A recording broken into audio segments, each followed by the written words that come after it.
Hi, I'm Gavin. I'm the account director here at the .HQ. Today, I want to introduce you to one of our strategic partners, which is Phil Sayers from Proten Sales Development.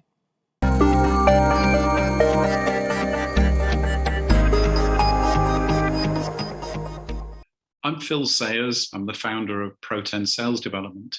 And it's perhaps not the best way to introduce yourself to accountants, but I'm a salesman.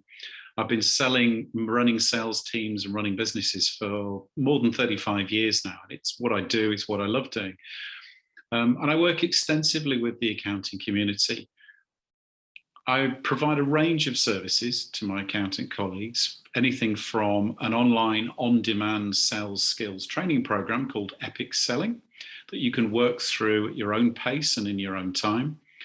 I also run regular sales skills for accountants workshops where a group of like-minded accountants get together for half an hour, usually online, but sometimes face-to-face.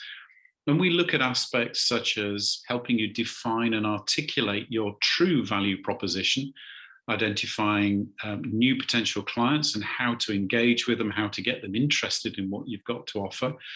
And then, of course, actually, how do you go about talking to them to uncover opportunities to provide them with additional help and support and ultimately generate more revenue from those additional services? And then the final piece, I also work with accountants on either on a one-to-one or within a group coaching environment where we work to define your longer-term goals and ambitions, agree action plans to help you achieve those goals, and then ultimately hold you accountable for doing the things that you just said that you're going to do. We have a lot of fun along the way, and certainly the feedback I get from my accountant colleagues and clients is always pretty much very positive. And I love working with the community. You have some quite unique challenges, and hopefully along the way I can help you address most of those. The world of accounting has changed radically over the last 10 years or so that the introduction, particularly of cloud accounting software, has clearly made it easier and more efficient for preparing accounts for clients, but it's also made the entire market incredibly competitive. And one of the biggest challenges that accountants face today is differentiating themselves from their competition.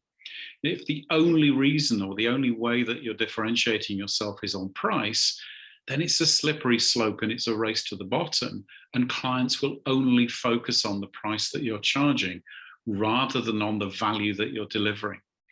So it's become increasingly important for accountants nowadays, through all of their marketing activities, through all of their external communications, and particularly the way that they talk to clients and to prospects, to be able to explain how they're different.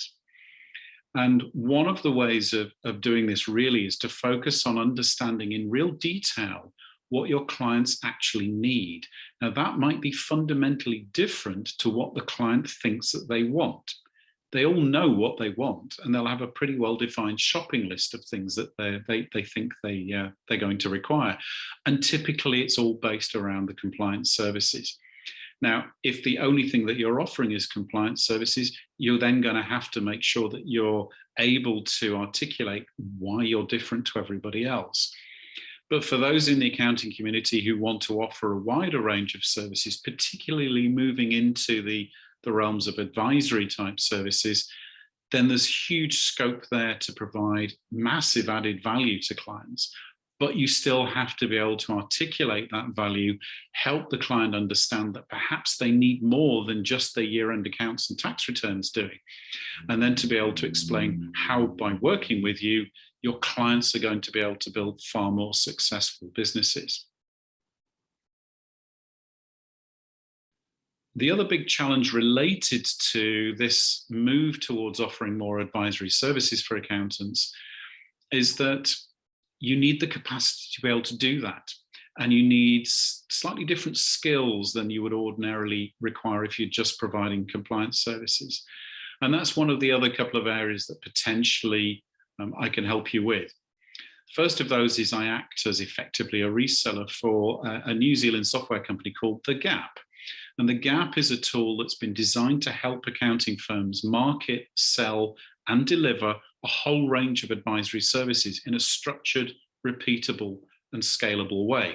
So we can provide you with the templates, the processes, and the content to be able to do this. But of course, to be able to do that, you also need to be able to generate the capacity to take on this extra work. And that capacity becomes in terms of both the skill set, but also the physical time. And that's one of the reasons why we partner with .hq, because outsourcing a lot of your mainstream compliance work is one of the most effective ways of freeing up huge amounts of time that you can then focus on helping your clients in far wider ways and typically generating significantly higher fees for yourselves into the process. So the combination of outsourcing compliance work, broadening your service set into more general and wider advisory services, but at the same time taking on board and learning and developing the extra skills and techniques that you need in order to be able to promote and sell those services becomes the perfect solution for you.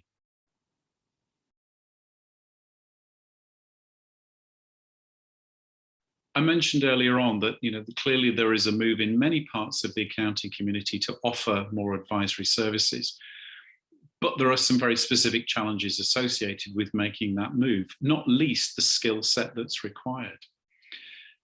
If you're talking to a client about simply compliance services, then it's relatively easy to get a pretty good understanding of what's actually required, because really you're going to be asking about their personal tax affairs, their business tax affairs, the volume of transactions that they're conducting each month, the type of businesses that they're working with.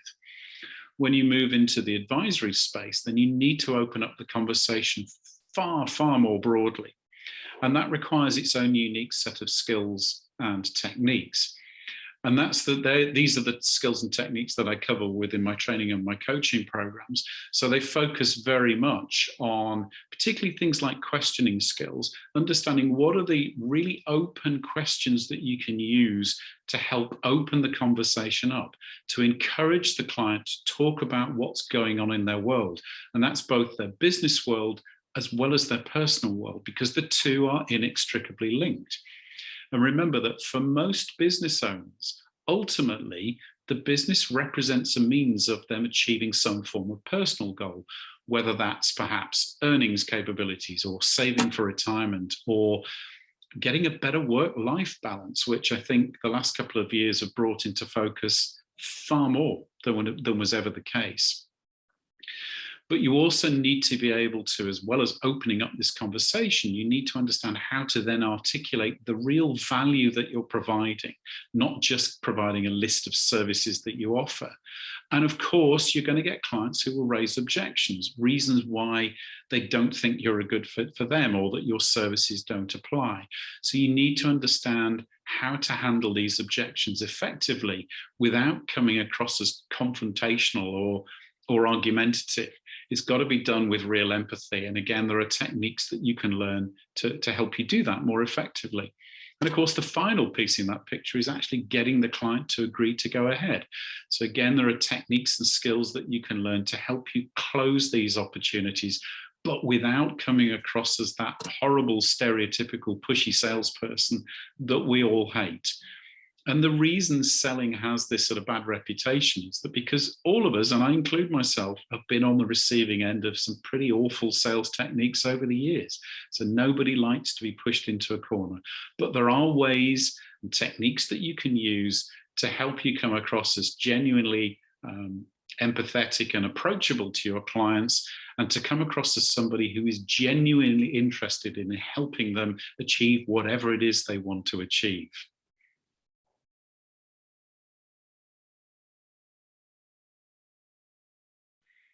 There's a lot of talk within the accounting community about sort of expanding service offerings into particularly advisory services, even though I challenge most people to define exactly what they mean by advisory services. But in general, it seems to incorporate pretty much anything that isn't compliance.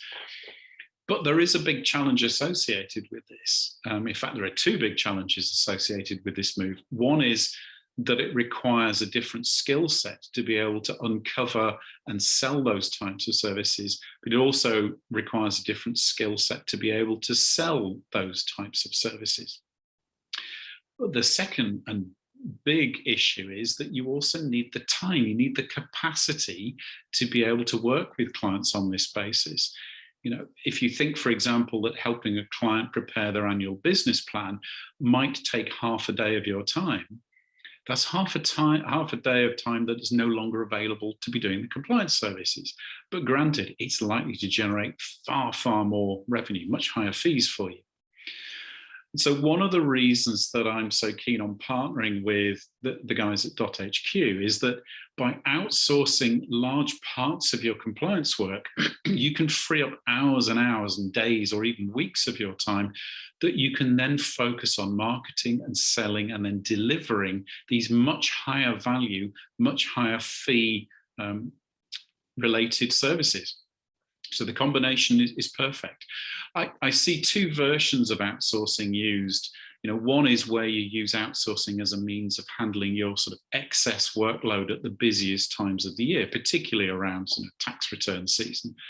My personal preference actually is to do completely the opposite and use outsourcing as a way of handling all of the main body of compliance work that you're doing throughout the year, that you then only need to handle the peak workloads in sort of January and February time that you do with your in-house team. If you do that, then you're going to maximize the amount of time that you're freeing up in order to be able to focus on developing your business, talking more with your clients, getting to know them in much more detail, and then identifying opportunities to provide them with far greater services and far higher revenue earning services as well. Now, I'd love to talk to anybody who has any questions. If you'd like to find out more, the obvious place to start is my website, and that's www.protensd.co.uk. Okay, that's protensd.co.uk. Or you can email me at phil@protensd.co.uk.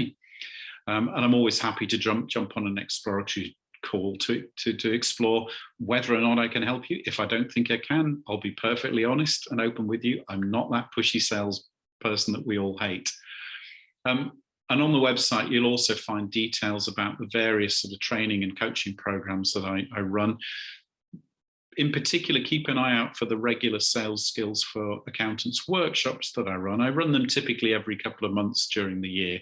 And this is a half-day session where we explore everything relating to how to sell your services more effectively, but without being seen as that horrible pushy salesperson. But I'd welcome the opportunity to talk to any of you, so please get in contact. The partnership with .hq also means that we'll be collaborating on a number of events over the coming months, so keep an eye out on the Proten SD website and on the .hq website for details of these. We'd love to see you come along. That's perfect, Phil. Thank you for your time and letting our audience know a little bit more about yourself and Proten Sales Development. We shall look forward to catching up again soon. So don't forget to like, comment, share and subscribe.